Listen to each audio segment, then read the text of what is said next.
Este taller es para entender un poco cómo podemos estudiar productos narrativos, digamos, ya sea en cualquier medio. Esto es como más que todo como una pequeña introducción, porque en serio, si nos adentráramos más en cada categoría analítica y cómo adaptarla al análisis del discurso propiamente, sería así como todo un curso. Entonces, por lo menos creo que hoy vamos a entender las herramientas básicas. Entonces, primero, yo quisiera empezar discutiendo qué es análisis crítico del discurso, porque cuando hablamos de análisis del discurso, hay, por decirlo así, como muchas ramas, ¿verdad? El análisis del discurso como tal, como disciplina, surge de la lingüística y, digamos, yo diría como que el análisis crítico del discurso comienza a tener su primer como elaboraciones como a finales de los 70s, inicios de los 80s, y, digamos, obviamente el enfoque que ahí tenía era más lingüístico y, bueno, ya comienza a ser más elaborado en el sentido de que pueda ser utilizado y operacionalizado en otros campos del conocimiento, más que todo las ciencias sociales y las humanidades. Y digamos, bueno, primero habría que discutir qué significa crítico, porque el chiste de una profesora mía, Natalie Fenton, que yo tenía, era que uno podía ser racista y crítico, es decir, que es el hecho de ser crítico. Y acá a mí me gusta mucho, que ya lo he hablado con Marigen, invocar a Max Horkheimer, el compañero de la Escuela de Frankfurt, quien decía que para ser crítico se ocupaban tres cosas: ser analítico o usar una teoría, es decir, una óptica para entender la realidad; ser pragmático y empírico, es decir, aplicar ese bagaje teórico a un sector concreto de la realidad; y ser normativo. ¿Y qué significa ser normativo? Dar, digamos, recomendaciones, sugerencias o discutir caminos de cómo arreglar los problemas o problemáticas que estamos discutiendo. Entonces, bajo esa óptica, para Van Dijk, que en holandés correcto se pronunciaría algo así como Van Dijk, pero acá todo el mundo lo dice Van Dijk, y si uno lo dice de otra forma no entienden. Lo decía. Dijo que significaba como, tiene, o sea, esa mala pronunciación tiene un Sí, significado. sí, sí. Es como algo con comida, ¿no? Sí, pero un día yo dije, de hecho los finlandeses también les dicen Van Dijk, y yo, mira, todos cometemos el mismo error, digamos. Pero entonces, para Van Dijk es uno de los principales, digamos, los principales teóricos del análisis crítico del discurso son Van Dijk, que es un holandés; Norman Fairclough, del cual vamos a hablar más adelante; y Ruth Wodak, que Ruth Wodak, aunque no la vamos a ver mucho hoy, sirve mucho para análisis del discurso crítico en perspectiva histórica.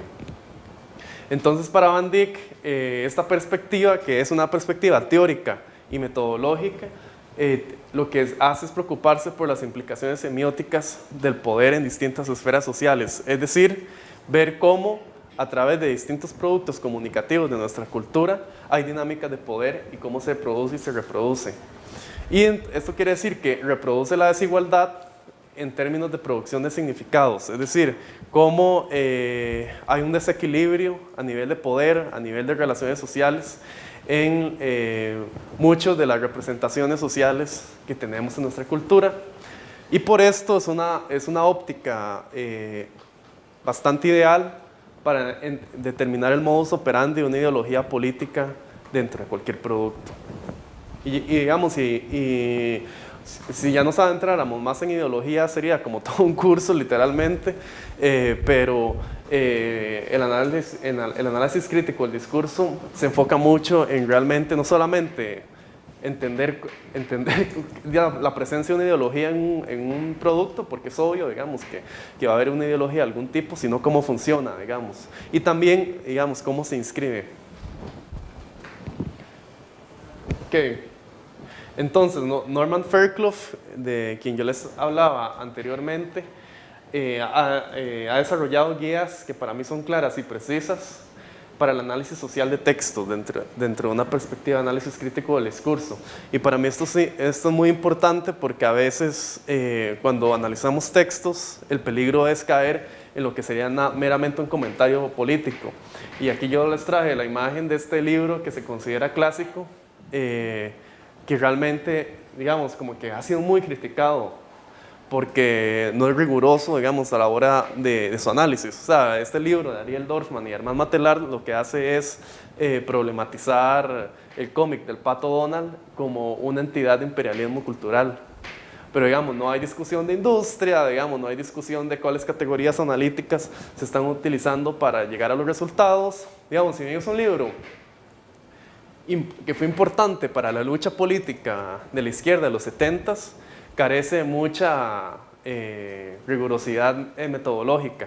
Y de hecho, en Europa, lastimosamente, este es el libro que utilizan como excusa para obviar, por decirlo así, lo que se hace en Latinoamérica. O sea, como literalmente muchas personas, o sea, como en literatura que yo he leído, utilizan este libro para decir, si es que en Latinoamérica todo se hace así, con falta de rigurosidad, no nos vamos a entrar en la región. Que es todo mal, porque, o sea, hay trabajos que se hacen bastante bien y irónicamente caemos en un poco la colonialidad académica que Dorfman y Matelar criticaban, ¿verdad? Pero bueno, Fairclough lo que hace es establecer un acercamiento sistemático que permite un estudio detallado y organizado de una ideología dentro de los textos, como uno podría utilizar cualquier otra categoría. Y bueno, algo importante que yo creo que la crítica que podemos hacerle a este tipo de perspectivas, como la de Dorfman y Matelar, desde el análisis crítico del discurso, es que la realidad social se estudia de categorías concisas y concretas. Es decir, el problema o el fantasma que siempre va a estar detrás de todo, yo diría, incluso análisis del discurso, es cómo garantizar que una investigación cualitativa que se fundamenta mucho en la interpretación de textos por parte de un investigador, no que sea objetiva, porque objetivo sabemos que es un término bastante problemático, pero sino que sea fiel, digamos, a lo que hay dentro del texto. Entonces, esto es lo que se preocupa el análisis crítico del discurso. Y además, digamos, yo creo que es por esto que el análisis crítico del discurso se ha vuelto tan popular en los últimos años, es porque busca un ideal transdisciplinario. Es decir, que quiere que distintas disciplinas, distintas corrientes se apropien, por decirlo así, de sus principios, de sus métodos, de sus teorías, y lo apliquen, digamos, para generar nuevos conocimientos. Y Fairclough, aquí lo cito, quien dice: la lógica de una teoría se pone a trabajar en la elaboración de otras sin que la segunda sea reducida simplemente a la primera. Es decir, lo que se busca es que realmente haya un diálogo, digamos, entre corrientes teóricas para, por decirlo así, hacerle frente a distintos problemas analíticos que puedan surgir en la labor, digamos. Y, digamos, particularmente lo que compete al taller de hoy es que en un producto comunicativo, por ejemplo, algún tipo de lenguaje o el lenguaje audiovisual, en el caso del cine, se interseca en las narrativas con ideologías que podrían ser políticas, digamos, aunque no define ideología ahora, podríamos definirlo como una matriz de significado que establece, por decirlo así, una orientación de cómo vamos a entender las cosas mientras que omite otras, ¿verdad? Y digamos, el análisis crítico del discurso en comunicación ha encontrado un campo fértil porque, digamos, comunicación como disciplina, no sé, Lizeth, ¿qué piensas? Es como un anfibio, como un bastardo, ¿verdad? Que surge de muchas ciencias sociales, de economía, de filosofía incluso, a llegar a como campo disciplinario, digamos, y todavía sigue, ¿verdad?, evolucionando. Entonces, en este contexto, diferentes tradiciones teóricas y metodológicas se pueden poner a dialogar. Es decir, como al final el análisis crítico del discurso lo que busca es como crear centauros, como híbridos, digamos, con otras corrientes teóricas y metodológicas. Entonces, ya para entrar un poco en el tema de hoy, a nivel general, que era un poco lo que yo decía al inicio, el análisis del discurso lo que hace es estudiar la relación entre procesos discursivos de un grupo de textos y dinámicas sociales. Es decir, aunque puede estar enfocado únicamente en el texto, lo ideal sería siempre ponerlo por decirlo así, a conversar con el contexto de producción y de interpretación, que son bastante interesantes y de los cuales ahora voy a hablar más adelante. Y el análisis narrativo, tradicionalmente, es el estudio de procedimientos semánticos de un discurso que en conjunto crea una narración, digamos. Y bueno, ahora les voy a contar un poquito más, pero el estudio de la narración, o sea, puede ser muy técnico, nada más para entender, por decirlo así, cómo cierto producto está compuesto de ciertos elementos que guían la narración, pero digamos, el peligro es que se queda ahí, igualmente en análisis del discurso, que quede en algo lingüístico, digamos. Y de hecho, este era el problema que llevó a un poco a la elaboración del análisis crítico del discurso. Y algo, digamos, muy importante que ahorita me voy a adentrar es que en el análisis narrativo los productos se fragmentan en unidades de análisis o pequeñas partes que sumadas crean todo el producto. Pero ya más adelante le entro más específicamente a esto. Entonces, ¿qué es narratología? Narratología es una disciplina que estudia el funcionamiento, los mecanismos que conforman una narración. Y por decirlo así, como campo disciplinar se estableció o tuvo la validación institucional, que quiere decir que cursos de esto y departamentos de esto se comenzaron a abrir como tal vez los 1940, 50, los 60, muy influidos por clásicos lingüísticos como Saussure o la escuela de Copenhague también, que es Hemslev, un lingüista. Y digamos, por ejemplo, la semiótica, por supuesto, digamos, comienzan a entender o a estudiar productos desde novelas, digamos, clásicamente, a, por ejemplo, productos como el cine. Y de hecho, a lo largo de este taller yo voy a hablar mucho de este autor, aquí traje el libro, que se llama Seymour Shetman, que él tiene un libro que se llama Story and Discourse, o Historia de Discurso, que es un libro ya viejo, es de 1978, pero que realmente yo no he encontrado como otra obra que digamos, resuma todo, por decirlo así. Si quieren yo lo tengo en PDF también.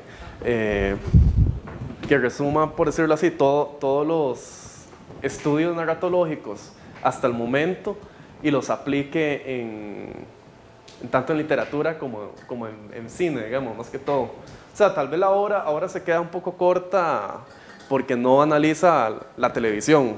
Esa sería la crítica que ahora, y un poco lo web, pero igualmente sigue siendo súper vigente, digamos, porque igualmente seguimos teniendo cine, seguimos teniendo literatura.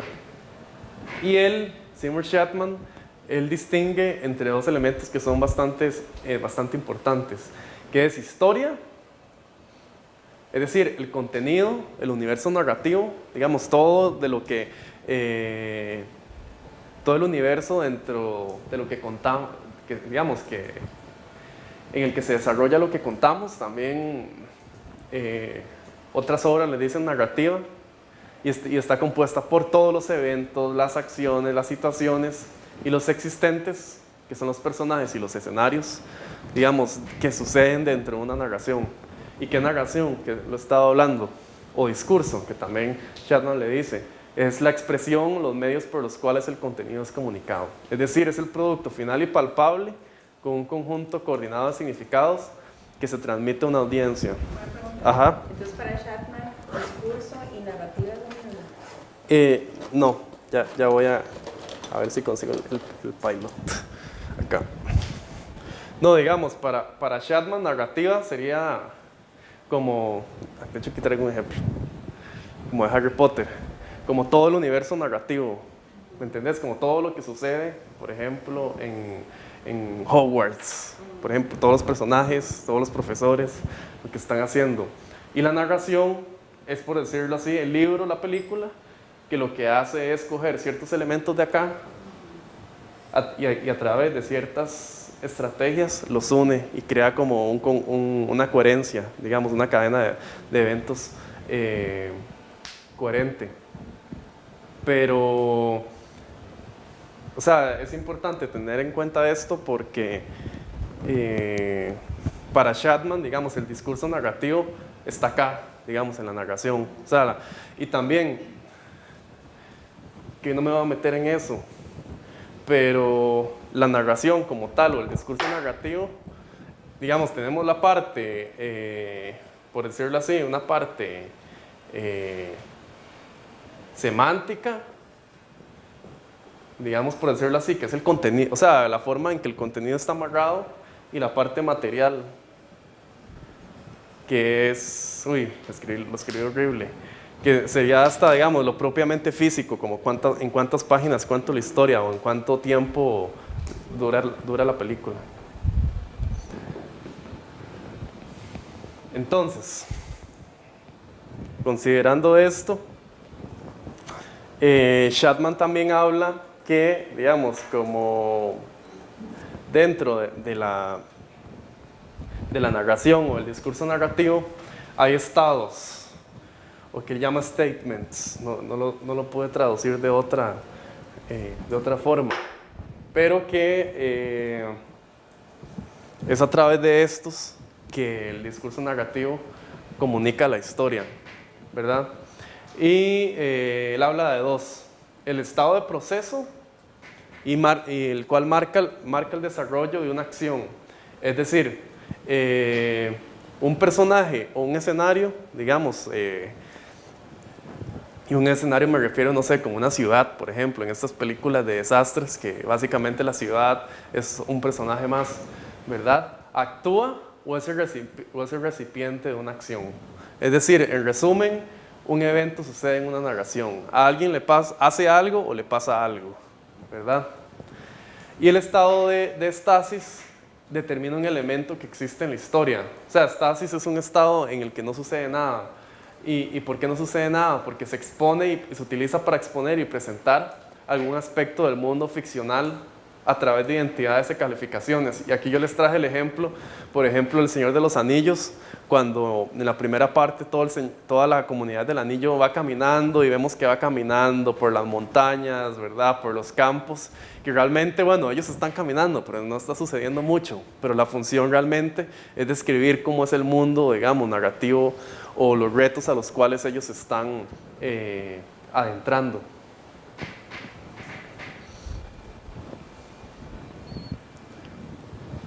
Ok, entonces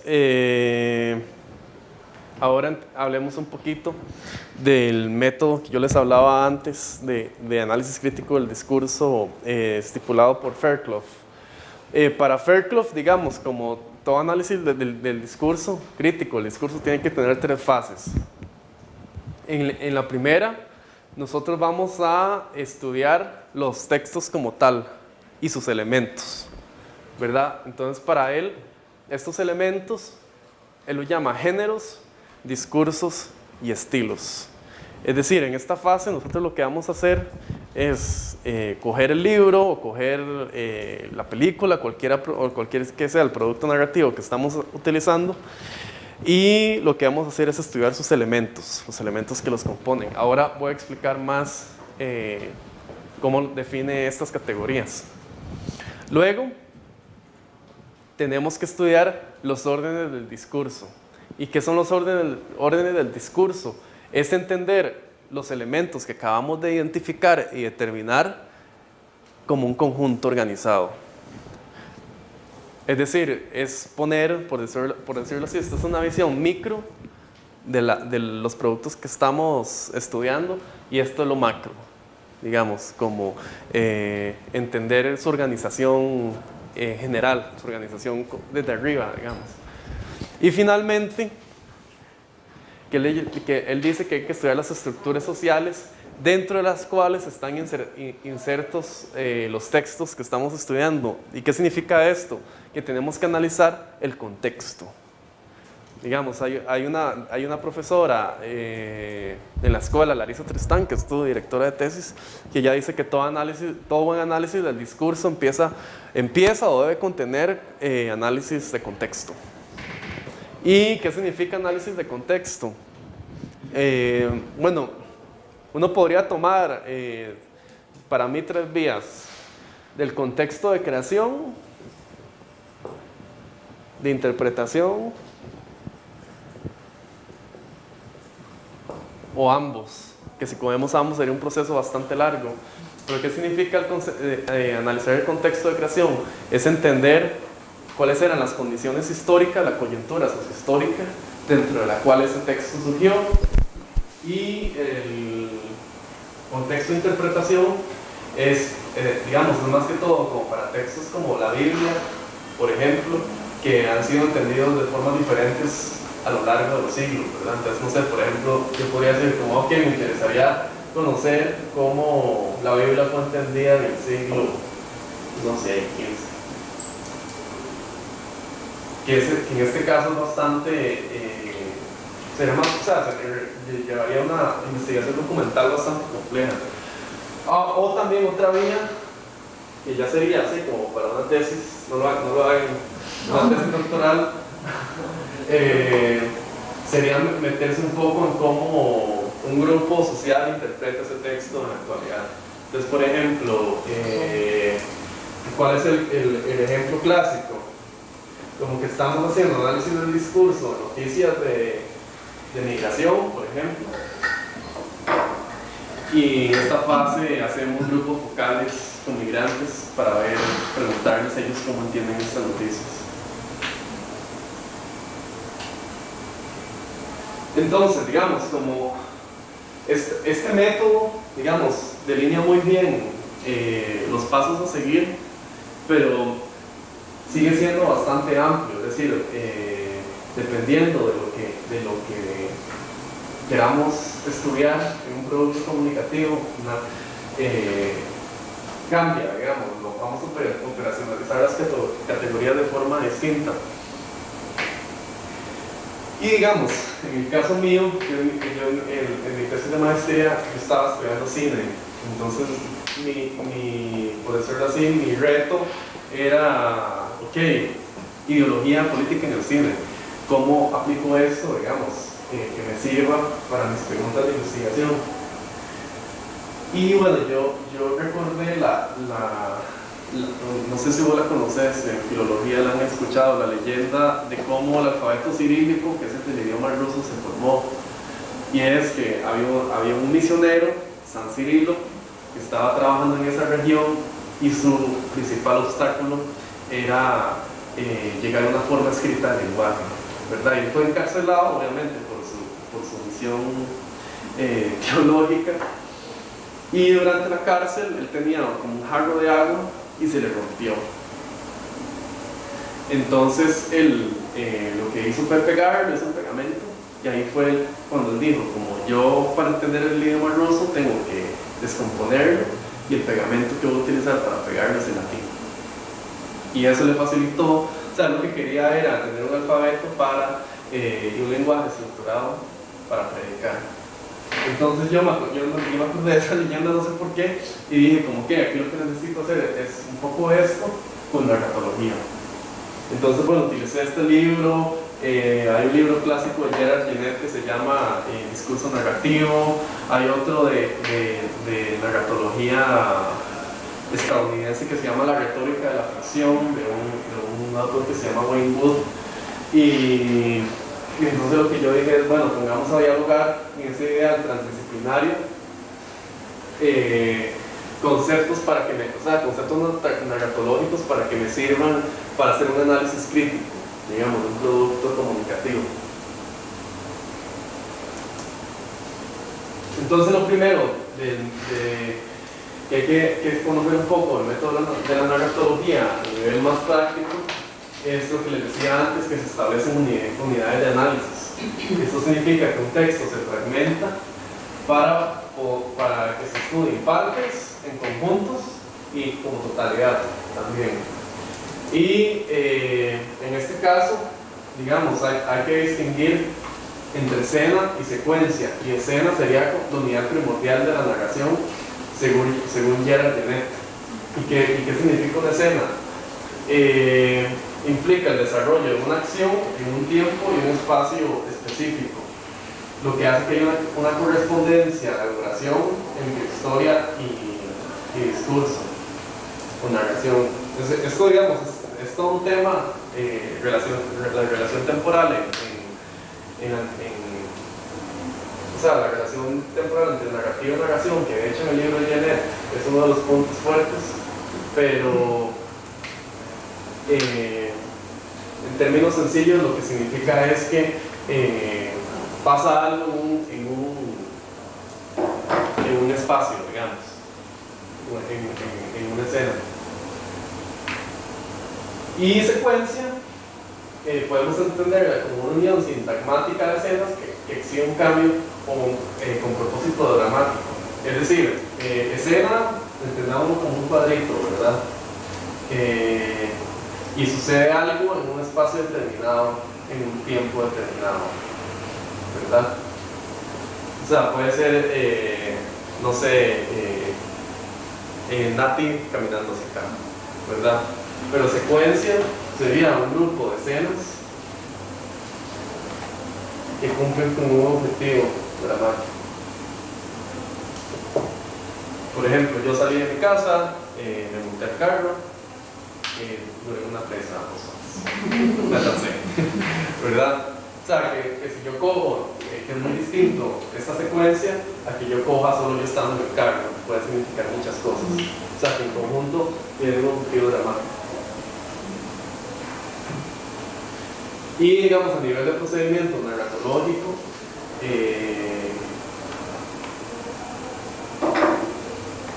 o sea, es fundamental distinguir entre estas dos cosas. Yo les había traído videos, la verdad no pensé que iban a haber parlantes, pero veamos. Tal vez es pequeña, ¿verdad? Sí, tal vez se pueda escuchar.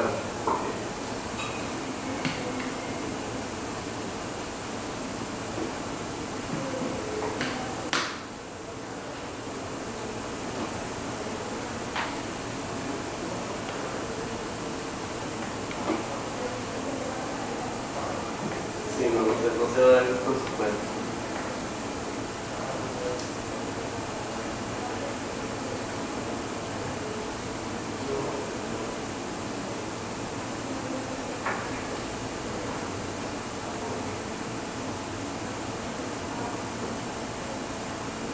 Bueno, me disculpo porque el internet está funcionando,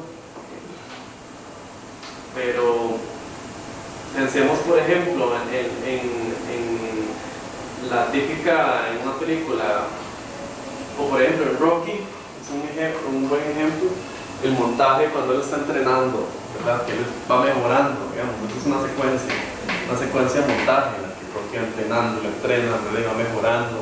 Que digamos que es un cliché utilizado hasta en Kung Fu Panda, por ejemplo, pero que al final que es o sea, como que logra un objetivo, ¿entienden?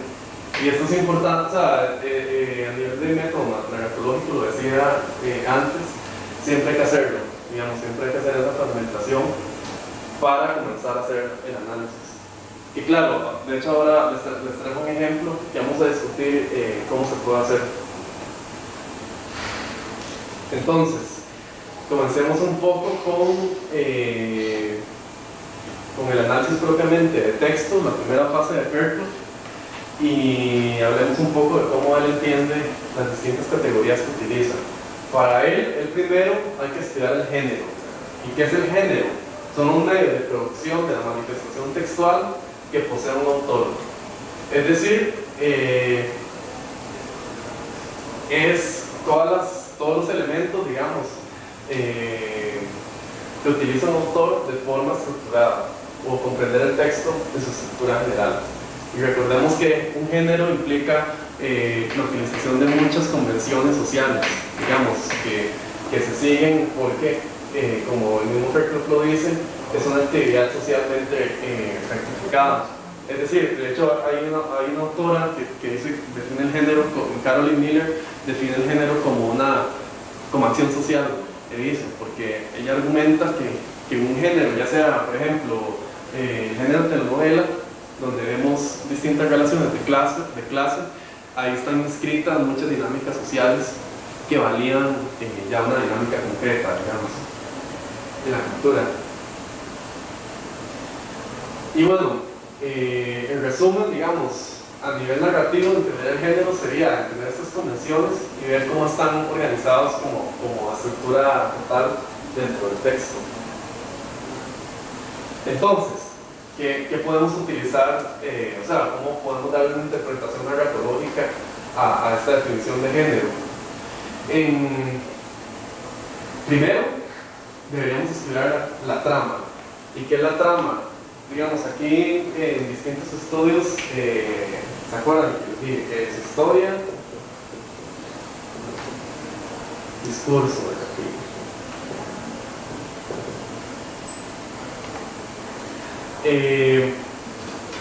la trama, por decirlo así, es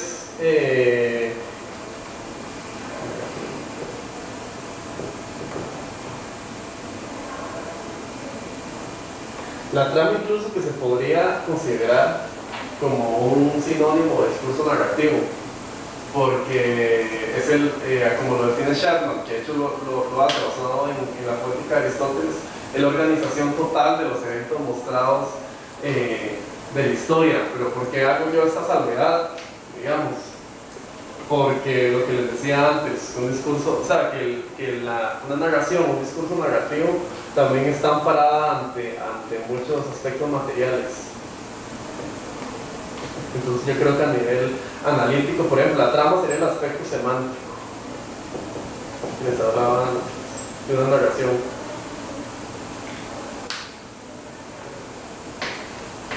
Y bueno, yo en mi caso estaba analizando cine americano, entonces yo el desarrollo dramático lo estudié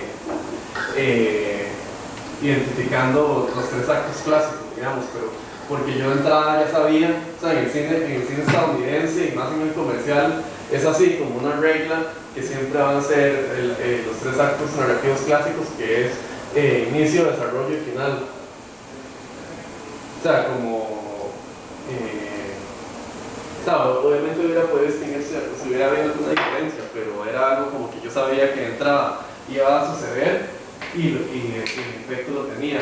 Ahí el punto es entender, por ejemplo, qué tipo de personajes se enfatizan, digamos, en este desarrollo de 3 actos clásicos. Y el que usualmente, digamos, como el modelo es un personaje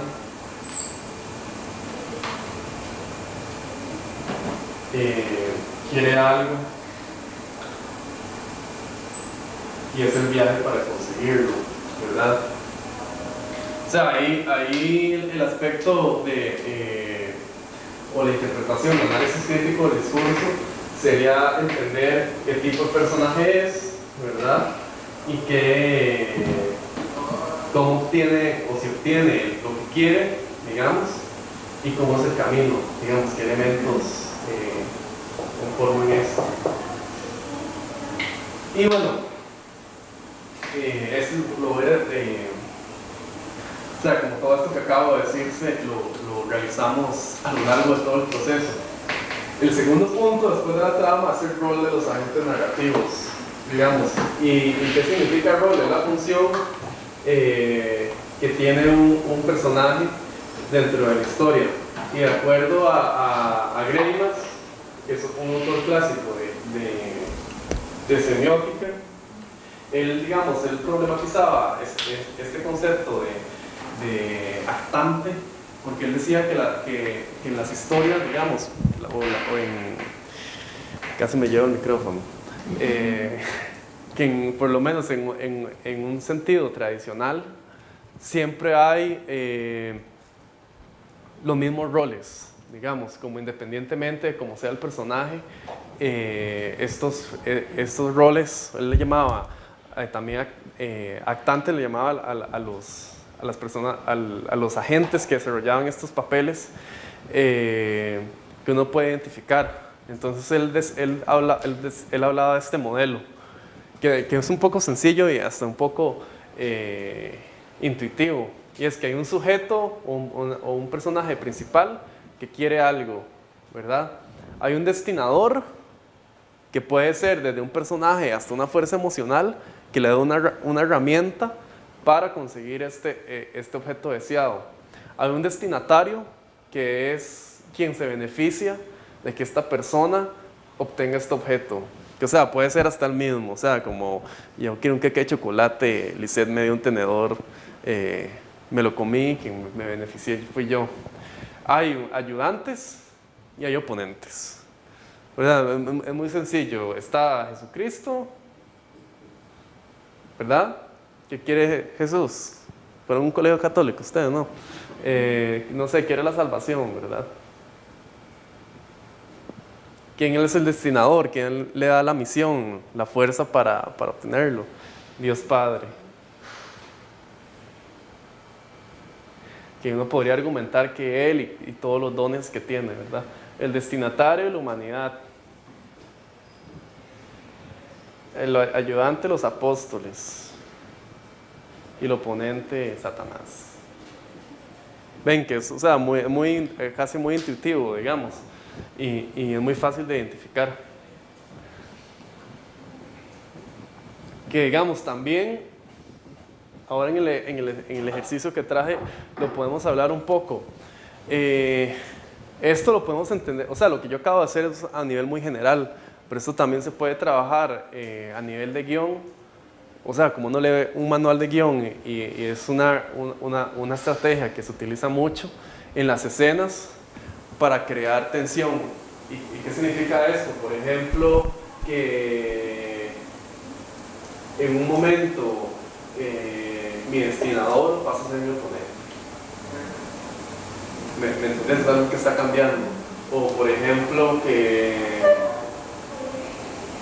no sé, algún vacilón en Shrek, ¿verdad? Que la princesa, que se vuelve un poco esta narrativa de cuentos de hadas, que la princesa comienza siendo el objeto y al final termina siendo hasta un destinador de Shrek, de su cambio personal, ¿me entienden? Pero vamos a ver más en acción.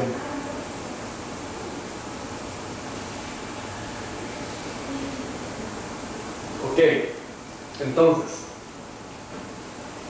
vimos que el primer paso cuando combinamos el análisis crítico del discurso con la narratología es estudiar su género, estudiando su trama y el rol narrativo de sus personajes. Ahora vayamos, por decirlo así, a la segunda parte de esta fase, y son los discursos, los cuales Fairclough define como el modo de representar un significado a través de un contenido semiótico. Es decir, cómo los significados que están en este gran océano de la cultura toman una forma dentro de la narración, ¿verdad? Y a nivel narrativo, un modo de realmente ver cómo se encapsulan estos significados es en el estudio de los personajes, ¿verdad? Porque los personajes al final de cuentas son quienes actúan en la narración y son, digamos, yo diría los que mueven bueno, en muchos casos, no todos, la historia como tal, ¿verdad? Y también, ¿por qué son importantes? Porque, o sea, en un sentido tradicional, una narración va a tener un mensaje moral, ¿verdad? O va a ser algún tipo de reflexión. Y esta reflexión surge a partir de una interacción de uno o más personajes, digamos. Y esto lo podemos palpar en la naturaleza de los personajes, digamos. ¿Y por qué? Porque cuando estudiamos la naturaleza de los personajes, estamos entendiendo una posición promovida por la narración. Por ejemplo, ¿de qué clase social es el protagonista? ¿Y cuál es su rol? Por ejemplo, ¿es el oponente? ¿Y de qué clase social es el oponente, digamos? ¿Y qué significa esto? Y entonces, bueno, serían las subcategorías esto más que todo. Yo creo que para entenderlo, se tiene que estudiar el objetivo narrativo del personaje, no su rol, sino básicamente qué quiere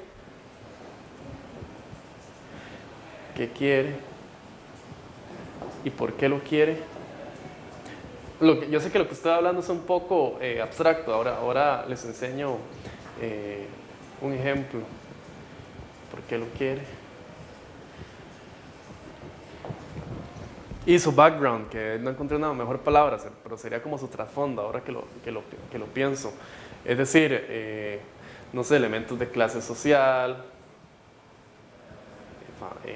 familia, lo que está ligado. O sea, es muy variable, pero hasta posiciones políticas que se muestren. Y con eso yo voy entendiendo, digamos, mejor a los personajes de mi producto comunicativo.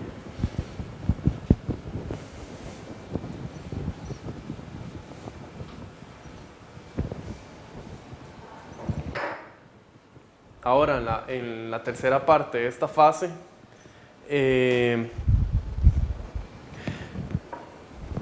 Fairclough establece que tenemos que estudiar los estilos, que este es como la parte como más un poco complicada, porque él lo define, el estilo, como el aspecto discursivo del ser, la identidad.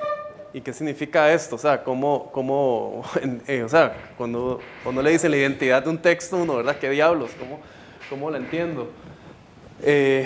La podemos entender por el modo de composición de un texto elegido por un autor para componer el mensaje. Y digamos, como de hecho en estética, estilo se puede definir como una forma de crear. Que de hecho así lo define Umberto Eco, es una forma de crear. Y el modo en que componemos establece un cierto camino elegido por un autor. Entonces la pregunta, o sea, uno se tiene que preguntar ¿por qué eligió ese y no otros? Y en este sentido, a nivel narratológico, o sea, es decir, ¿cómo encontramos esto en una narración? Lo podemos hacer a través del punto de vista o focalización. Y esto significa, este concepto remite a mecanismos de autoría, digamos, como a cómo un autor está presente en un texto, y al foco que tiene una escena. Por ejemplo, tiempo y espacio, ¿verdad? Esto que acabamos de hablar, desde qué perspectiva está vista, desde qué personaje.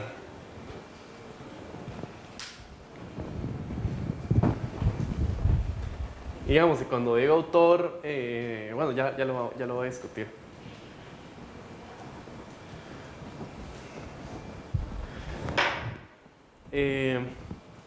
O sea, el concepto de autoría es un concepto bastante complicado porque, o sea, hasta Barthes decía que, o sea, hablaba de la muerte del autor para decir que la interpretación de un texto, ¿verdad?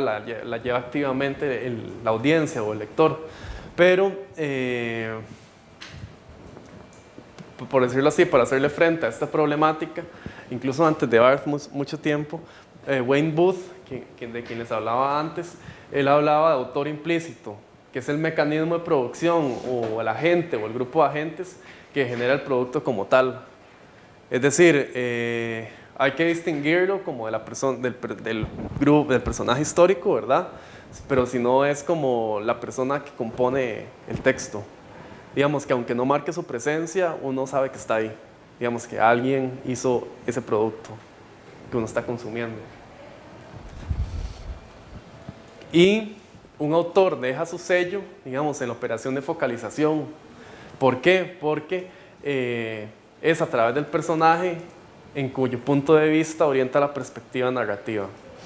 Y yo creo como que esto se hace más claro en esta cita de Chapman, que lo cito directamente. Cualquiera que sea la identificación que sentimos por el héroe, esta surge de la empatía temática, o quizás sencillamente por el hecho de salir en cámara frecuentemente. Él está hablando del cine ahí, digamos, pero es obvio, digamos, como cuando hablamos de punto de vista es entender, digamos, como una escena es vista, o sea, de qué personaje, o no es vista de ningún personaje, o sea, como aquí ya lo vamos a definir, desde una perspectiva neutral, digamos. Y esto es importante. Porque, o sea, ok, la escena es vista desde el punto de vista de un personaje, ¿cómo es ese personaje? Y ven, ahí es de que nos sirve haber hecho el análisis previo de la naturaleza del personaje.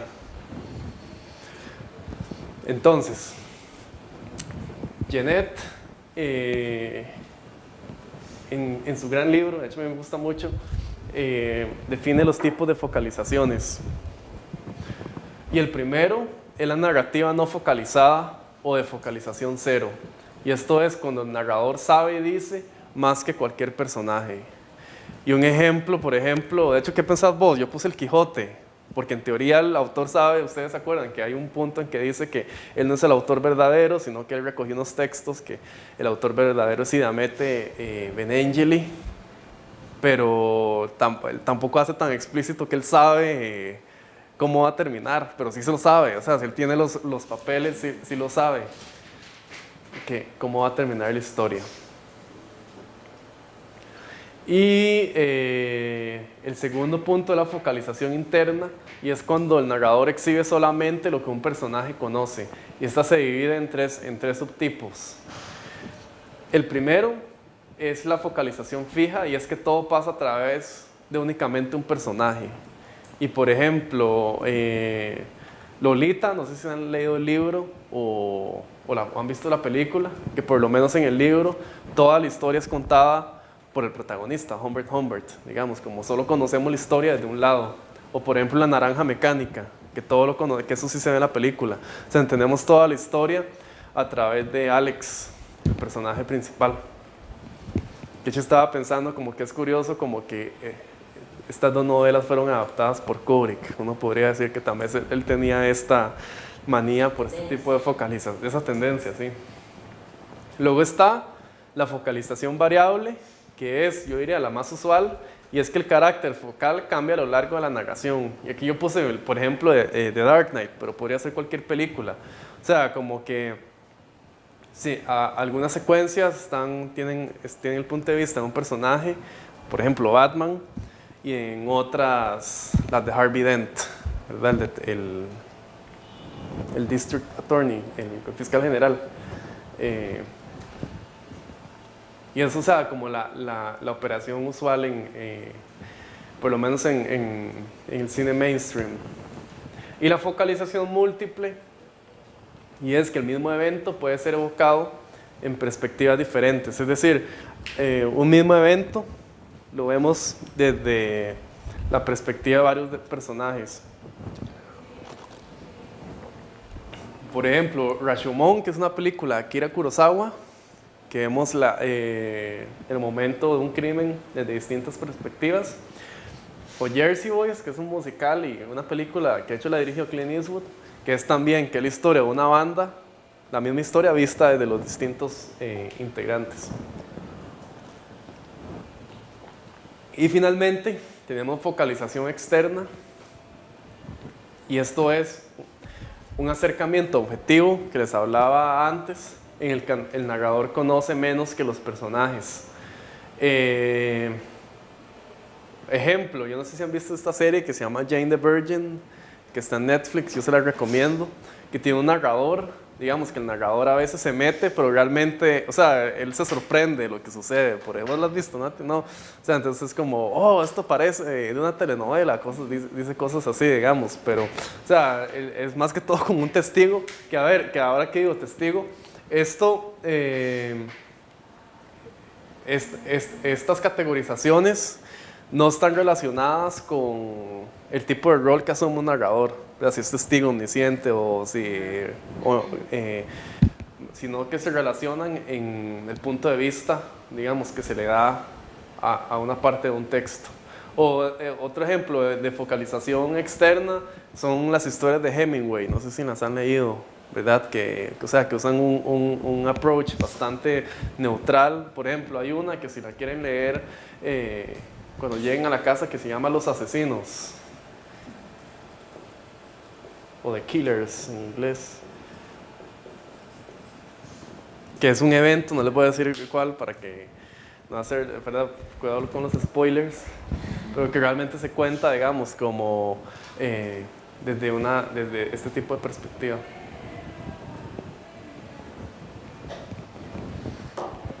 Y bueno, para resumir un poco, antes de pasar a la siguiente fase, recordemos que tenemos géneros, ¿verdad? Y en estos podemos estudiar la trama y los roles de los personajes. Luego tenemos los discursos, y aquí estudiamos los personajes, y de estos estudiamos los objetivos y su trasfondo. Y estilo, estudiamos el punto de vista o la focalización. Es decir, de nuevo un poco a lo que decía antes, en esta fase lo que hacemos realmente es identificar los elementos de un texto y cómo funcionan, ¿verdad? O sea, como es una labor más que todo de inspección, cuando estamos estudiando los textos de acuerdo al criterio de Fairclough.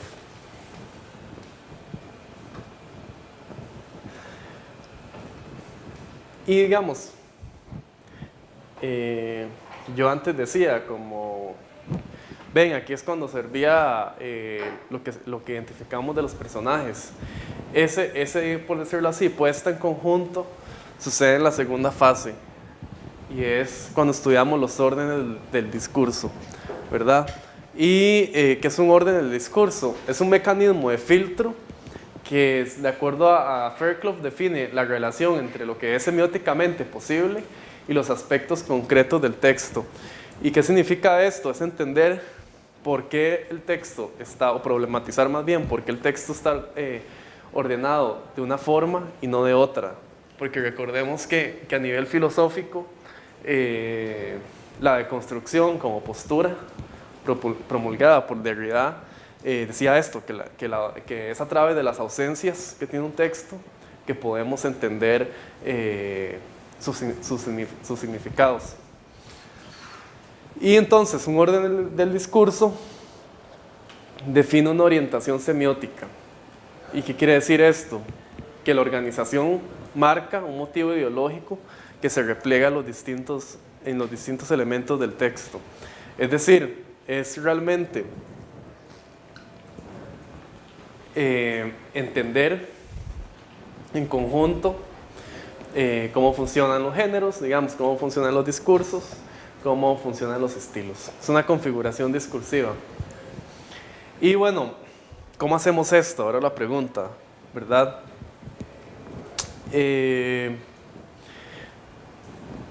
O sea, hemos estado hablando de sistematicidad, de rigurosidad, de un procedimiento concreto y yo lo había estado muy enmarcando desde lo cualitativo, ¿verdad? Pero, digamos, y está bien, digamos, porque si nos fuéramos por lo cuantitativo, sería otra perspectiva. O sea, el análisis crítico del discurso tiende a ser más cualitativo. Y si fuera cuantitativo, uno podría utilizar herramientas y métodos del análisis de contenido. Que ahí sí, como para ser populista, utilizar una frase de mi abuela, son otros 100 pesos, ¿verdad? Pero, digamos, algo que se recomienda, digamos, para consolidar la rigurosidad de nuestro análisis es la triangulación. ¿Y qué es la triangulación? La triangulación es la utilización, o sea, es poner elementos cualitativos y cuantitativos. Muchos autores, cuando hablan de triangulación, dicen que, o sea, deberíamos utilizar dos métodos, cualitativos y cuantitativos, en cualquier estudio social. A nivel de análisis crítico del discurso, o sea, a veces no podemos realizar esto. Entonces la triangulación se dice que se podría realizar cuantificando ciertos elementos textuales.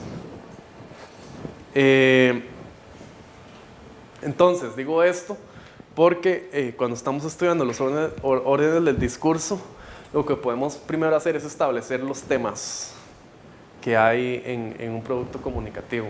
y cuantificarlos para establecer tendencias, para establecer promedios, digamos, de cuáles son los temas que hay. Y ahora les enseño cómo se puede establecer esto. Y luego, ya más a nivel cualitativo, se pueden comparar las configuraciones. O sea, si estamos trabajando con grupos de textos, podemos, no sé, por ejemplo, estamos analizando la configuración, pongámosle C. Entonces, en una matriz podríamos, digamos, describir cómo es esta configuración 1 y vamos con la 2. O sea, que la descripción aquí sería describir y discutir obviamente esta suma, digamos, de elementos y la ponemos a dialogar subsecuentemente si hay 3.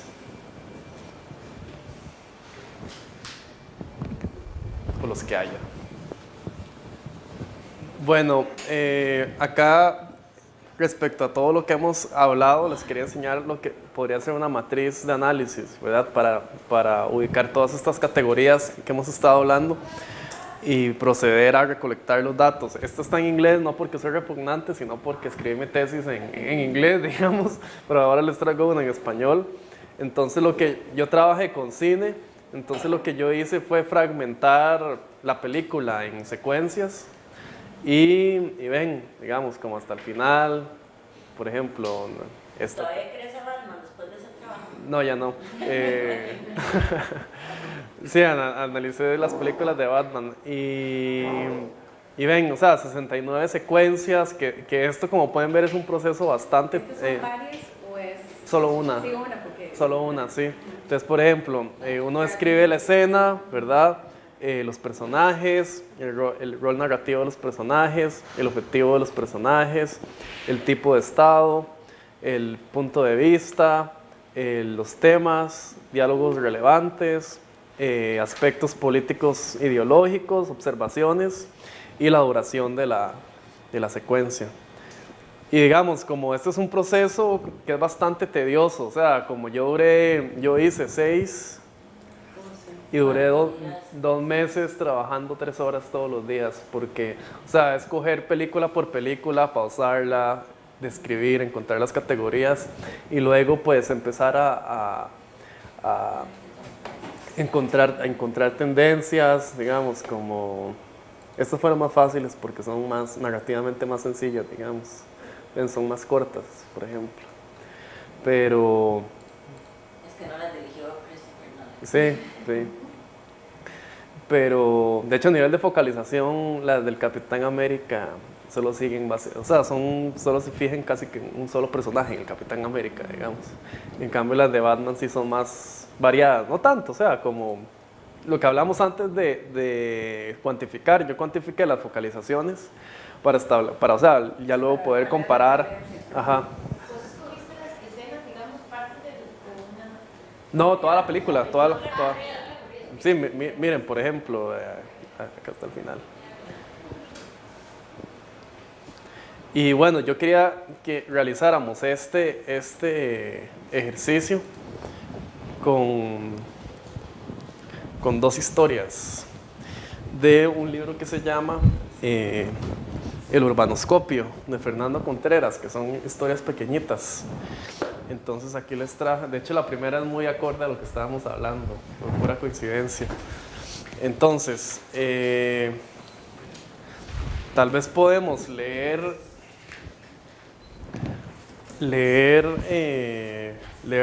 porque es cortita, digamos, con gusto. Y luego podemos juntos empezar a completar la matriz. Pero digo una cosa, Ajá. ¿puede pasar la presentación? Sí, claro, con todo. El libro que nos ofreció. Ah, sí, también. ¿De qué año es esta? Este es del 97, pues vamos para ver. Sí, el 97. Entonces, o sea, aquí me estoy saltando como un montón de procesos, o sea, de pasos en el proceso de investigación, ¿verdad? Porque no tenemos un marco teórico, no hemos establecido una construcción metodológica, pero lo que yo quiero es que tratemos como de entender, por decirlo así, la lógica detrás de mezclar análisis crítico del discurso con narratología. Entonces voy a leer el cuento Minisoda La Parada. A ese sobreviviente lo iban a intimidar con amenazas. Ni con la remodelación de la estación de autobuses lograron arrebatarlo de la esquina donde había levantado hacía años un tramo de comidas rápidas. Menos ahora que un látex de dudosa calidad les había bendecido de nuevo el hogar. Su negocio ni siquiera cumple con las reglas mínimas de higiene. Además, todo el humo de los buses se lo tragan los clientes en lo que se comen, a lo que agregaron una larga lista de los contaminantes encontrados en su menú.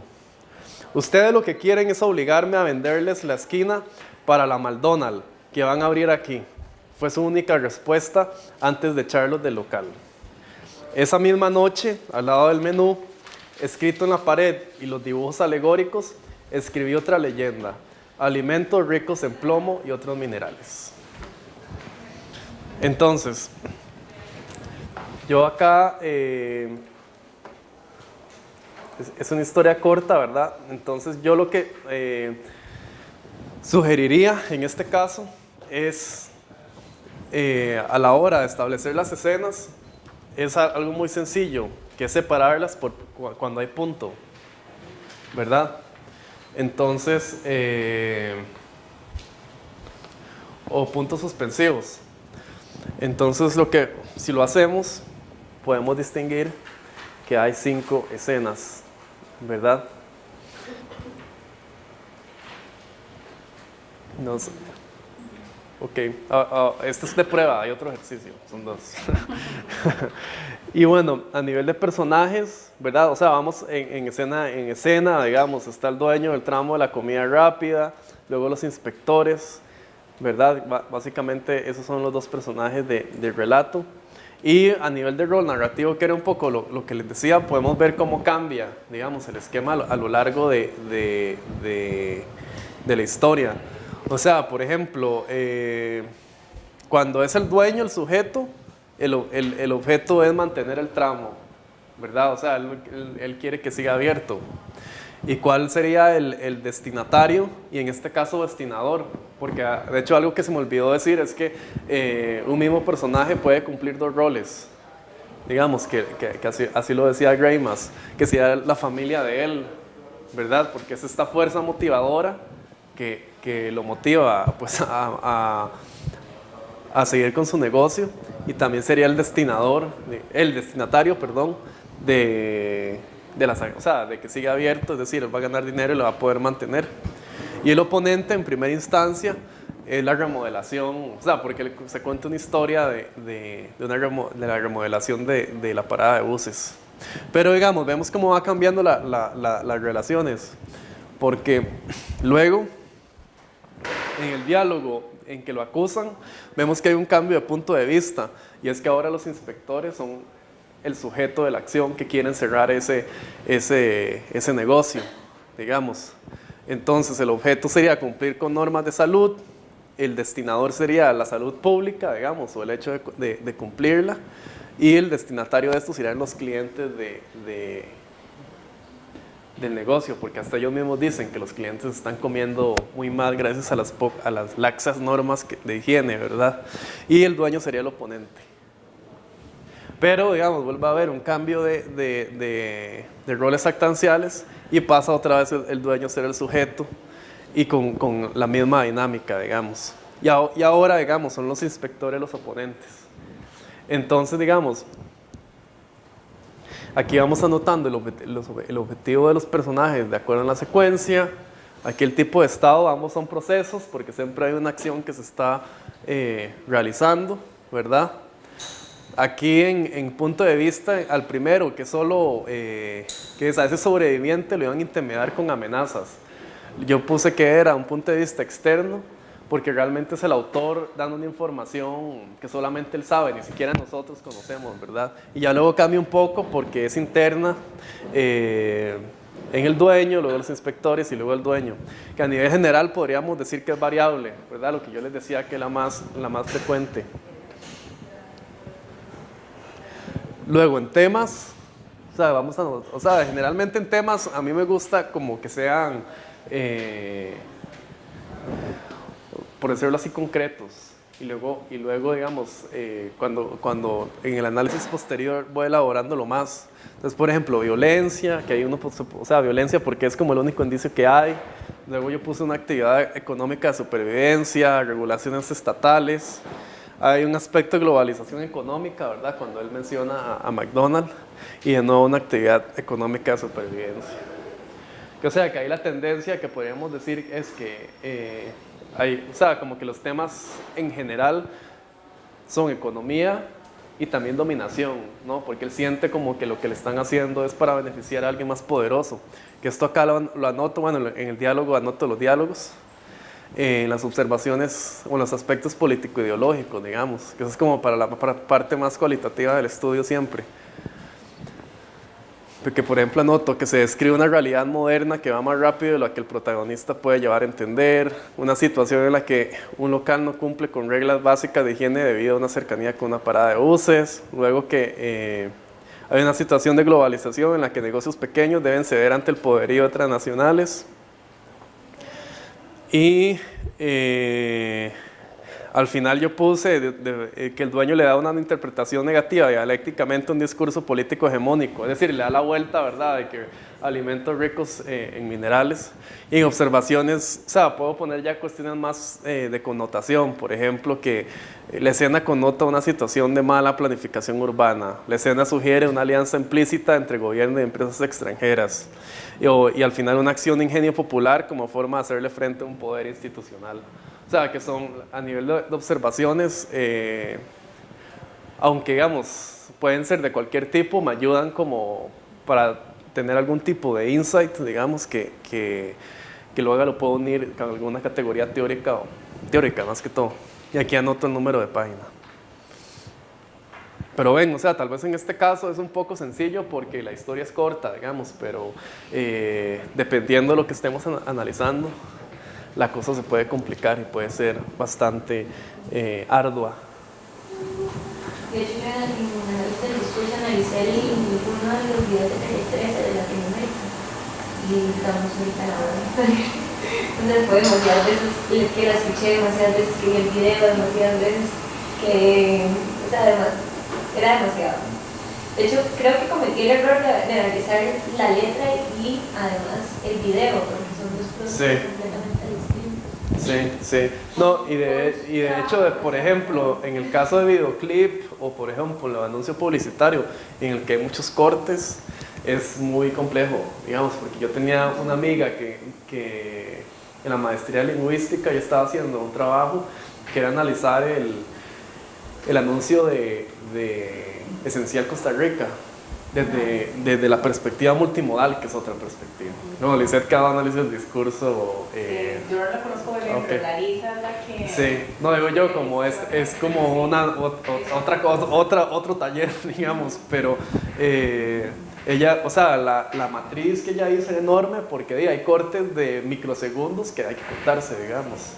Imagínense solo el hecho de estar ahí, ¿verdad? Sí, no, de hecho, después de la metodología tuve que agarrar escenas. O sea, ni siquiera Eso le iba a decir, no lo puedo agarrar cuánto dura. Sí.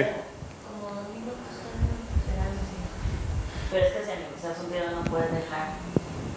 Sí, y de hecho... Sí, no, de hecho, o sea, lo que hicimos fue después como agarrar, digamos, temas ya míos y buscarlos dentro del video.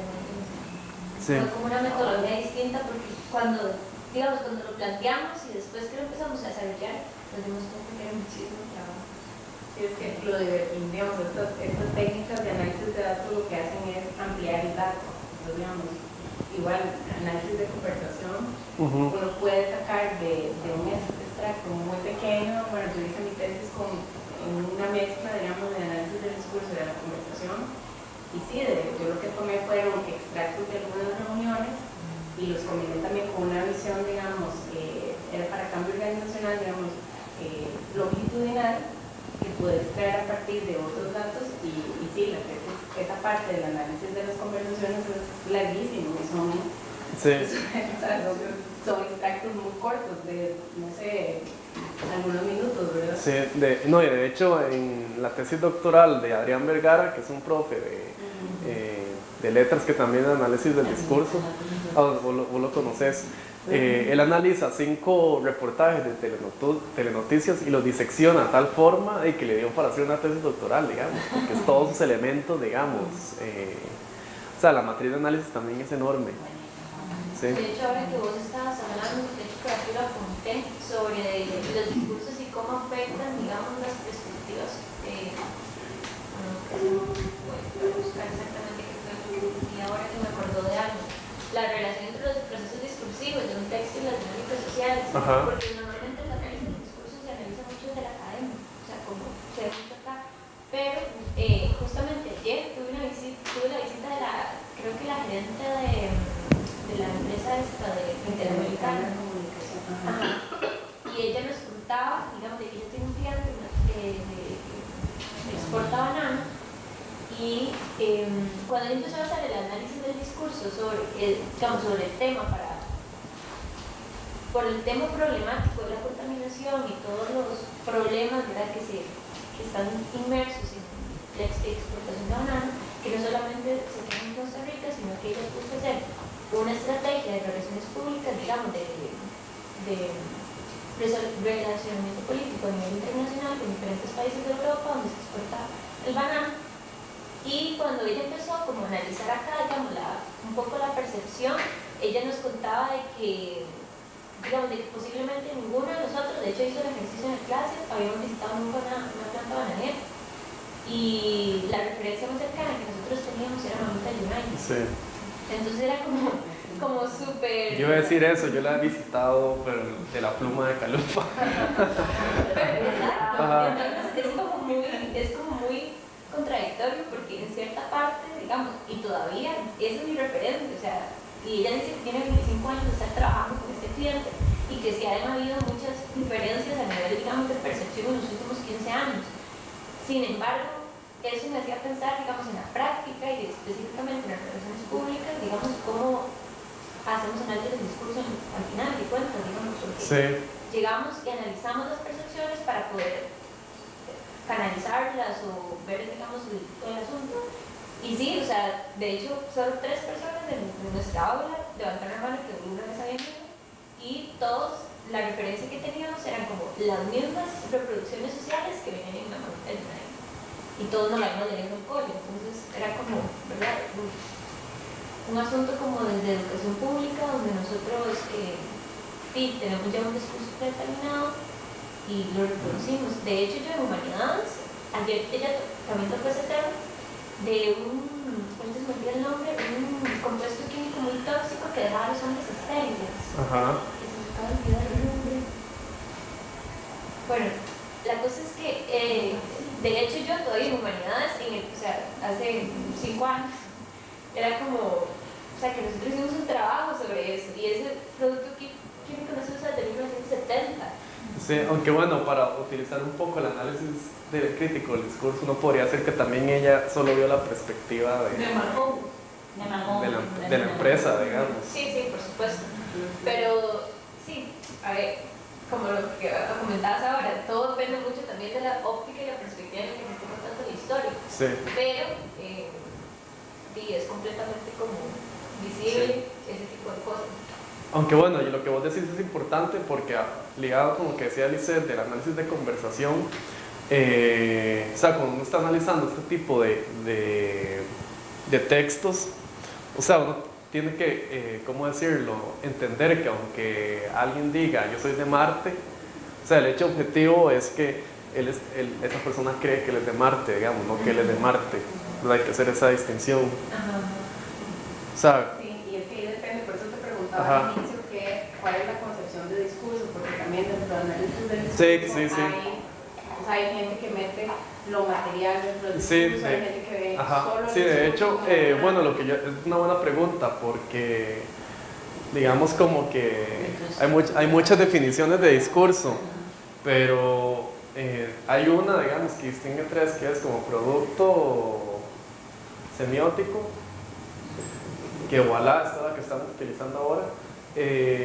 2, como un sistema sociocultural de significación, ¿verdad? Que ya es como más macro, digamos, de entender las dinámicas de cómo, o sea, cómo una sociedad conforma o le da forma a sus significados. Y el tercero, que es muy influenciado por Foucault, que es como verdad, o sea, lo que la gente considera como verdad. Pero, o sea, sí, o sea, lo que estamos aquí entendiendo es como producto semiótico. Vos tenés razón, o sea, yo sí considero, tal vez por mi background, que todo discurso va a tener una forma material, pero otras personas no lo considerarían, digamos. La idea de no separar la materialidad del discurso, o sea, lo que es, digamos, y tiene una existencia porque lo decimos, ¿verdad? Entonces, en la medida en que lo decimos, existe, ¿verdad? Sí, y bueno, digamos, lo otro también es la parte de micro y macro, ¿verdad? Ajá. Hay algunos autores que entonces lo que hacen es hablar de discurso con D mayúscula y con D minúscula. De hecho, ahora que lo decís, se me puede decirlo, que Fairclough también, digamos, cuando él distingue, entre... ¿Y qué se me hizo? En discursos, él hace esa distinción. Discursos con D minúscula, que se refiere a esto, a la representación de un significado, a discursos con D mayúscula. Él lo establece ya como la forma. Sí, digamos, por ejemplo, completa. nosotros en comunicación organizacional esta distinción la usamos entre los discursos con D mayúscula, puede ser, por ejemplo, el discurso de la globalización, el discurso, ¿verdad? Estos grandes discursos que atraviesan, digamos, lo que hacemos cotidianamente, y el discurso con D minúscula, entonces, cómo nosotros en el habla cotidiana usamos y movilizamos, digamos, nuestras acciones cotidianas reflejan, digamos, o reproducen o cuestionan, digamos, esos discursos. Entonces siempre hay como una... De hecho, ahora que me recordé, porque a mí un tema que a mí me interesa mucho es la materialidad de la comunicación, que de hecho es un tema no tan... O sea, como que hasta hace poco ha comenzado a haber un interés, por lo menos en el campo de la comunicación, que yo leo una autora de comunicación organizacional, Laura Putnam, creo que se llama. Linda Putnam, sí, que habla de eso, digamos. Sí, no, y digamos, bueno, la escuela esta donde yo estudié, la Escuela de Montreal, ellos, una de las contribuciones que hicieron con el modelo de ellos es que tomaron a Latour, digamos, Bruno Latour y lo que es la sociología de la traducción y luego, del actor Red. Y el actor Red, entonces ellos a través de una visión diferente de acción pueden meter las materialidades dentro de las prácticas discursivas. Sí, es que para los que no saben, digamos, como... bueno, la altura es un poco complejo de resumir, pero digamos, lo principal que él estableció está en sociología, el concepto de agencia, ¿verdad? Que es una entidad social de actuar, de hacer alguna acción, digamos. Y él dijo, ok, hay actores humanos y no humanos, digamos. Entonces la teoría del actor Red lo que hace,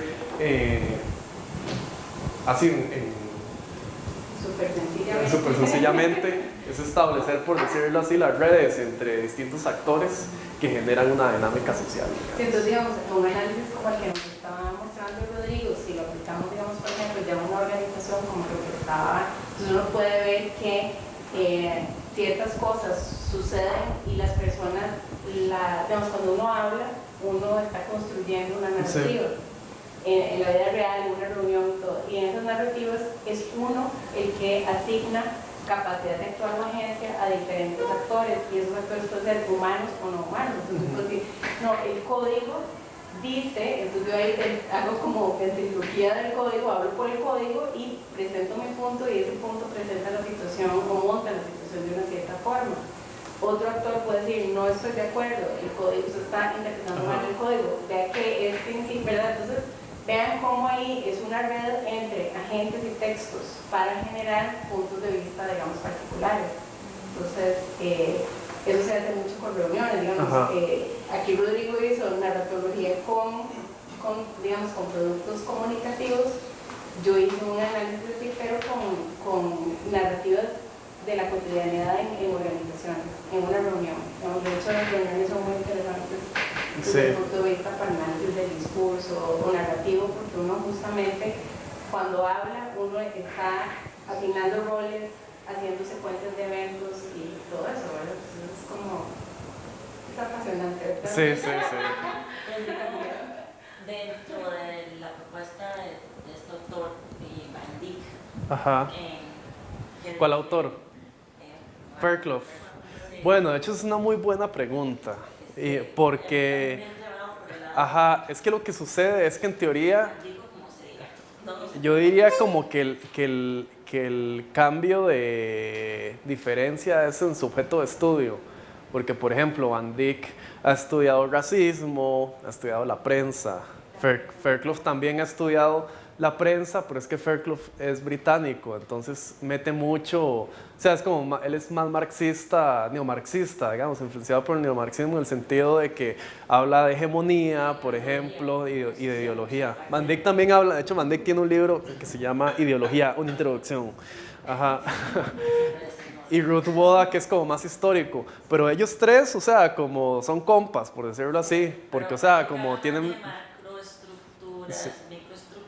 Tal vez Van Dyck por su trasfondo es más lingüista, digamos, más lingüístico, y Fairclough es más de estudio cultural, digamos, sociológico. Sí, de hecho, una cosa interesante de Fairclough son los estudios que hizo sobre el discurso y la universidad. Ajá, son muy buenos, sí. Para entender, digamos, porque lo que estudia es cómo se ha modificado y cómo se ha, ¿cuál es la palabra que usa? Mercantilizado, ¿no? Mercantilizado la universidad. Sí. Cómo eso se ve a través, se Sí. analiza cómo se publicita en las universidades, Ajá. ¿verdad? Sí, la Universidad de Lancaster, que recuerdo, sí. O sea, sí, porque él lo que hace es analizar ese discurso de las universidades en un momento en que Inglaterra estaba sufriendo un cambio estructural y organizacional, digamos. O sea, en que la universidad deja ser, que es lo que él dice, como una casa de enseñanza, a ser una mercancía más, digamos, como tiene que venderse.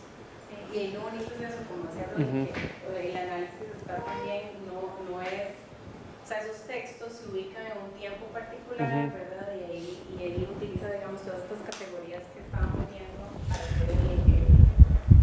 Pero, me gustó cómo sí. las explicaste porque de repente no son tan... No, es que por ejemplo, esas categorías, lo que yo decía, como son como un esqueleto, lo que tienen que dialogar con el objeto de estudio, digamos, porque por ejemplo, Larissa Tristán en estilo, ¿se acuerdan que era la identidad? Ella lo operacionalizó como en marque periodístico. Yo estaba estudiando periódicos, digamos, y ¿me entienden? Como puede cambiar. Ajá, exactamente. Ajá. Pero para volver a tu pregunta un poco, o sea, como el ideal transdisciplinario debería alejar los ¿cómo se dice? Los dogmatismos, pero a veces sucede, porque por ejemplo, yo en Helsinki, yo recibí clases con un ex estudiante, Ernesto Laclau, que yo acabo de dar un cursito corto sobre él, que es un pensador argentino, que, o sea, tiene una escuela distinta de análisis del discurso, que es otro taller. Pero digamos, como con ella, yo un día estaba hablando como de metodología, yo le dije como, yo quería meter elementos de análisis crítico del discurso, y ella, no, jamás, son otras cosas, no lo haga, no lo haga, eso sería un irrespeto, no sé qué, esto es la escuela de Essex, de análisis del discurso, no sé qué, y uno le da Fairclough, digamos, y es como, de acuerdo a mi amigo Ernesto, sí, voy a utilizar este concepto de hegemonía, y es como bastante, o sea, entre ellos sí eran como más abiertos a colaborar, digamos, han sido sus estudiantes quienes han, por decirlo así, delimitado las fronteras. Pero entonces sí debería ser una disciplina más... Sí, y lo es, pero es que a veces caen en dogmatismo, digamos. Pero bueno, digamos, ya habíamos hablado de la segunda fase, que era orden del discurso, y sigue la tercera, que para mí esta es la más complicada a nivel de por decirlo así, de ejecución, porque es la estructura social en la que se estudia la relación intertextual con el contexto de producción de un producto. Es decir, se discute el producto, que lo hablaba al inicio, con su contexto de creación, que también podría o puede ser de interpretación, digamos. Pero O sea, lo que se quiere hacer es que el texto dialogue con el contexto y identificar correspondencias y negociaciones entre órdenes del discurso y una coyuntura sociohistórica. Digamos, como yo creo que esto es lo que caracteriza un poco el método de Fairclough, que lo pone, o sea, que obligatoriamente te exige discutir un texto, por decirlo así, con el proceso histórico que lo generó. Y digamos, ¿y por qué yo decía que es el más complejo a nivel de ejecución? Porque, o sea, a menos de que uno sea un historiador, uno no tiene conocimiento sobre cómo hacer una construcción histórica que se podría hacer. Entonces hay varios métodos, por ejemplo, está el análisis de coyuntura, que se le llama, que el análisis de coyuntura es, por decirlo así, o recrear esa coyuntura a partir de fuentes que pueden ir de artículos periodísticos o, por ejemplo, análisis históricos, que eso fue, por ejemplo, lo que yo hice en mi tesis. Está la construcción o revisión histórica, que ya son más, que ya son más métodos de historia como disciplina, digamos. O, por ejemplo, un caso que eso sí sería para una tesis de maestría o de doctorado, sería hacer una genealogía como Foucault, digamos. Y esto es complejo porque para, de nuevo, hacer un mega resumen, para Foucault, Foucault parte de una idea que de hecho Nietzsche la elaboró, de que la historia no es lineal, digamos, sino de que por decirlo así, la historia está compuesta de muchas líneas. Entonces, para Foucault lo que uno debería hacer en la genealogía, bueno, él distingue entre genealogía y arqueología, ¿verdad? Y aquí me estoy basando en el Foucault más viejo, porque cuando la gente habla de Foucault, leer Foucault es como leer la Biblia, hay que contextualizarlo. Porque, o sea, uno, por ejemplo, lee sus primeras obras y el concepto de genealogía ahí no estaba como tan definido, digamos. Entonces, para la arqueología es más que todo el hecho de encontrar contenidos o fuentes, digamos,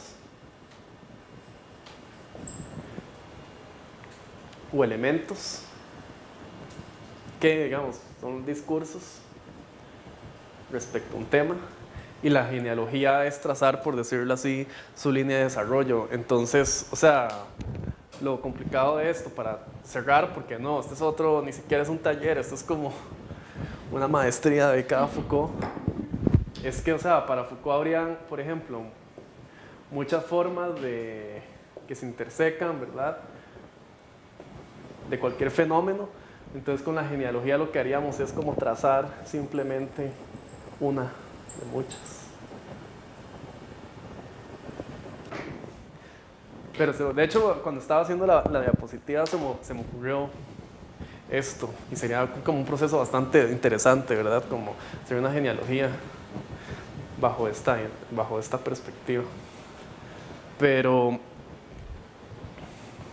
bueno, otro punto, digamos, muy importante, que lo hablaba un poco al inicio, es la validez metodológica de este proceso, digamos.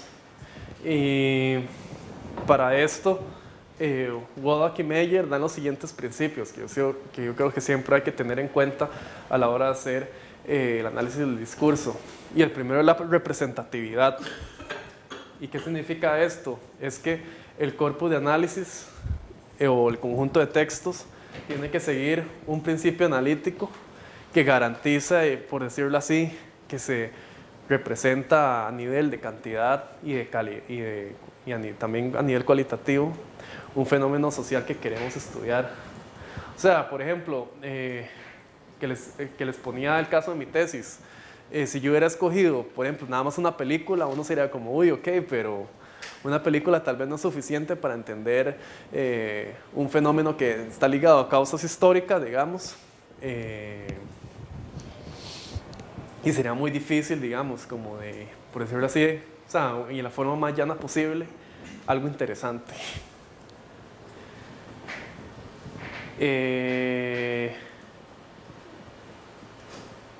Y por ejemplo, hay miles de criterios, hay muchos criterios, digamos, para elegir, o sea, como la cantidad, no digamos indicada, pero sino la cantidad más conveniente para el análisis de textos.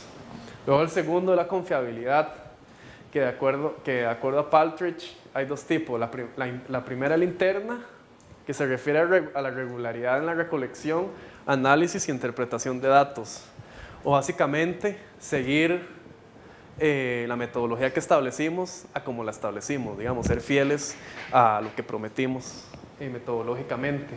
Y segundo, la externa, y la externa es el grado en el que cualquier otro investigador pudiera reproducir el estudio usando los mismos métodos y obteniendo los mismos resultados. Es decir, por ejemplo, que yo a Lisette le pueda dar mi matriz y que Lisette llegue a resultados no exactamente iguales, ¿verdad? Porque o sea, y cada quien como investigador tiene, por decirlo así, su propio estilo, hablando de estilos, pero como que llegue a resultados similares, digamos, o en la misma tónica. Y por último, validez, que de nuevo Partridge distingue entre interna y externa. La interna es la exactitud de cumplir el objetivo general de la investigación, que de nuevo es como el examen final de investigadores, de que cumplimos con las preguntas de investigación tal cual como las formulamos. Y la segunda, que es la externa, que aquí hay que hablarle un poquito más, porque la define como la posibilidad de generalizar los objetivos obtenidos. Y a ver, esto no debería ser como un ideal siempre, porque cuando estamos trabajando en investigación cualitativa, en la cual estamos estudiando un fragmento concreto y pequeño de la realidad social, generalizar incluso sería un error metodológico, digamos. Pero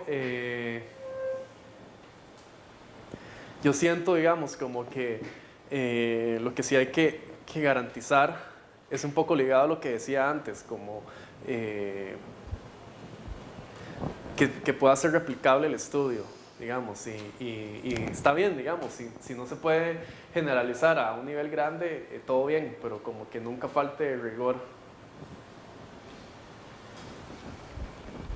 Entonces, para terminar, quería hacer un último ejercicio similar al que hicimos. Ay, no. ¿Dónde estaba aquí? Antes. Que era hacer una matriz con otro relato. Y tal vez trabajarlo más entre todos, no sé. Que aquí ya la tengo un poco medio listo.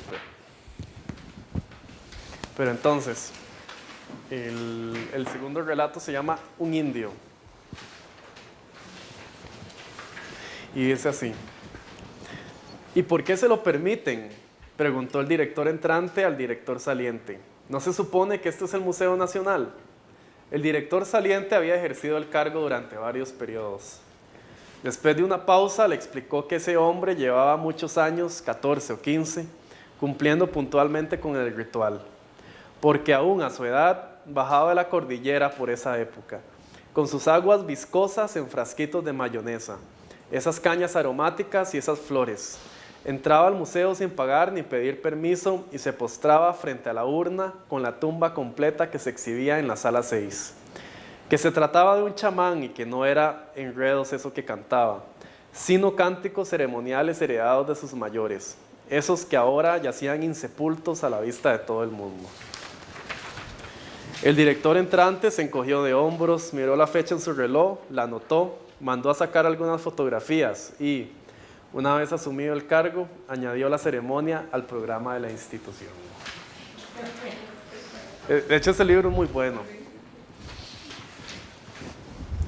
Ahí pueden, por ejemplo, este está completo, mitología, es muy gracioso. Sí, entonces, bueno, ¿cómo trabajamos? ¿Les parece si lo llenamos juntos, la matriz? Aquí ya la traje un poco llena, pero no importa. Tal vez acá, digamos, lo importante de nuevo sería fragmentar el texto. Ajá. Y yo de nuevo seguiría al principio de hacerlo por punto, digamos.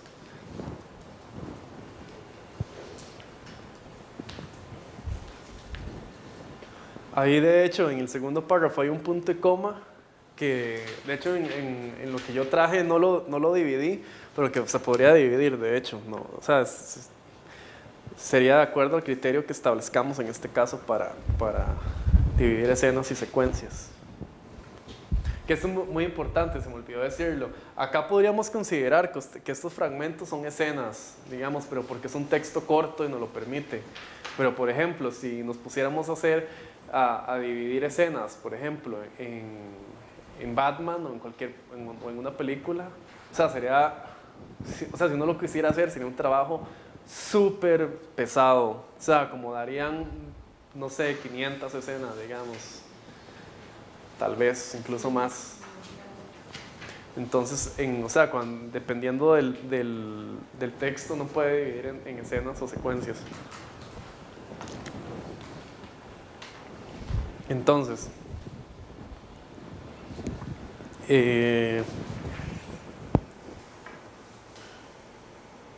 bueno, personajes son tres, ¿verdad? El director saliente y el entrante y el indio, ¿verdad? Y a nivel de rol narrativo de los personajes, yo creo que hay bastantes cambios.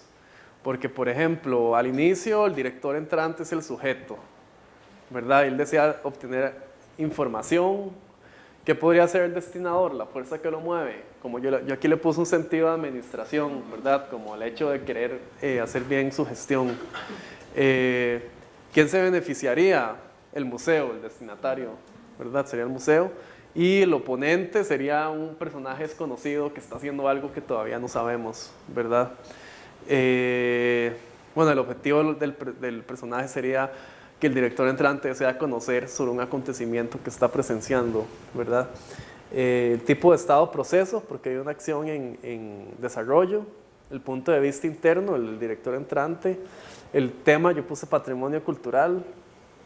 Aunque, o sea, esto es porque como un hint, digamos, porque realmente todavía no sé, podría ser incluso información, porque no está preguntando por algo que está sucediendo y no sabemos qué hay. Diálogo relevante, lo anotamos. Aspectos políticos e ideológicos, yo puse, se describe un proceso de relevo institucional. Y bueno, no puse observaciones y el número de página. Y también se supone, digamos, esa parte, no se supone que este es el Museo Nacional, o sea, como que tiene un estatus, digamos, Sí, ajá, de hecho eso no lo había pensado, es una buena observación. Que de hecho, bueno, me voy a adelantar un poco, pero eso es como que hay como una oposición de discursos, como el museo, ¿verdad? Como institucionalidad y la tradición como práctica, digamos. Entonces, la segunda, el director saliente había ejercido el cargo durante varios periodos. Y de hecho esta es bastante importante, esta escena, porque, bueno, el personaje es el director saliente. Acá yo puse que el director saliente es el sujeto, de nuevo la información es el objeto. Muy similar, el sentido de administración es el destinador y quien se beneficia de lo que él va a decir es el director entrante, ¿verdad? Y el tipo de estado es estasis, porque realmente no está sucediendo nada. O sea, el narrador lo que hace es describir al personaje para darnos una información del universo narrativo. De hecho, bueno, obviamente esto depende mucho del producto y como del movimiento artístico que siga, pero o sea, el estado de estasis es bastante infrecuente, digamos, por lo menos a nivel de mainstream, en productos de cultura popular. Y bueno, el punto de vista, el del director saliente, temas yo puse pasado personal, y yo puse en aspectos político-ideológicos que la experiencia personal del director saliente ha modificado su gestión, porque o sea, es claramente que él es permisivo con esta persona que viene. Y bueno, cuando se escribe el camino, por decirlo, del indio, el indio claramente es el sujeto, entrar al museo sería el objeto, lo que desea obtener. El destinador, en este caso yo puse la indumentaria, que es la herramienta que le va a permitir hacer el ritual, ¿verdad? Y el oponente, ¿cuáles serían? Las condiciones naturales que él enfrenta y su edad, ¿verdad? Y acá, bueno, el objetivo de los personajes: el anciano indio realiza un mismo acto todos los años, un estado de proceso, punto de vista interno del indio. Temas, yo puse tradición, y yo aquí anoté que se muestra una colisión entre un discurso moderno, lo que hablábamos antes del museo, y uno mágico, acto que realiza todos los años.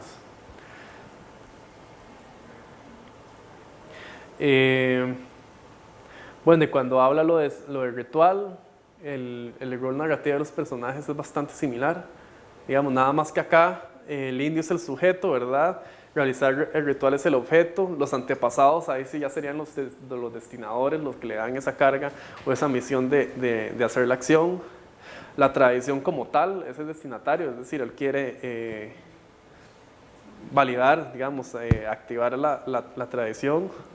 Y acá yo puse que el museo sería el oponente, porque, ¿verdad?, el museo tiene la tumba y esta dinámica hace que él tenga que cruzar todos estos obstáculos. Y el ayudante sería el director saliente, que le permite entrar a hacer esto. Y acá yo puse como: para realizar el ritual, el chamán debe entrar a un modelo institucional ajeno a sus creencias. Hay una imposición de un conjunto de valores culturales, una dicotomía entre opresor y dominado. Y también observaciones anoté: es posible que se haya extraído la toma sin ningún tipo de consideración para ser mostrada en el museo. Se problematiza el concepto de patrimonio como algo que se preserva y algo que se practica. Bueno, y finalmente, con la solución del director entrante, a nivel de roles actanciales, aquí hay un cambio de punto de vista, porque ahora el entrante es el sujeto, el ritual del chamán se convierte en el objeto. De nuevo, un sentido de administración es la fuerza que lo guía, y el museo es destinatario, porque él va a convertir ese ritual en parte del museo, ¿verdad?, de la programación. Y acá yo puse: revictimización del pueblo indígena. El director entrante utiliza el mismo discurso que somete al chamán para incluirlo dentro del museo. Termina por fetichizar la práctica. O sea, que por ejemplo, si esto fuera una investigación propiamente en el marco teórico, porque se ha escrito mucho sobre el discurso de los museos, ¿verdad?, de lo que significa y su relación con el patrimonio. Entonces, o sea, a nivel de marco teórico se discutiría esto, ¿verdad?, qué es patrimonio, qué significa el discurso del museo, una cuestión también de imperialismo cultural. Pero este ejercicio, digamos, es más que todo como para, de nuevo, aplicar la lógica de la narratología y el análisis crítico del discurso a un producto. Entonces, bueno, yo les puedo pasar la presentación y espero que haya sido provechoso este taller. Lo que les decía, o sea, esta es una forma de interpretar el análisis crítico del discurso y la narratología. O sea, yo pude haber utilizado otras categorías de la narratología, que, como decía al inicio, lastimosamente eso sería así como un curso, porque hay muchas, digamos, como ustedes se podrían leer este libro, el de Gerard Genet, o el que les decía, La retórica de la ficción, que es un libro que ese sí, específicamente el de Wayne Booth, ya sí le ha pasado el tiempo, los años, porque llegó como hasta la ficción de los 60s. Entonces, por ejemplo, toda la ficción posmoderna, y está solo enfocado en literatura, se pierde. Y entonces, o sea, ahí sí, tal vez para elementos clásicos sí es bastante útil, nada más.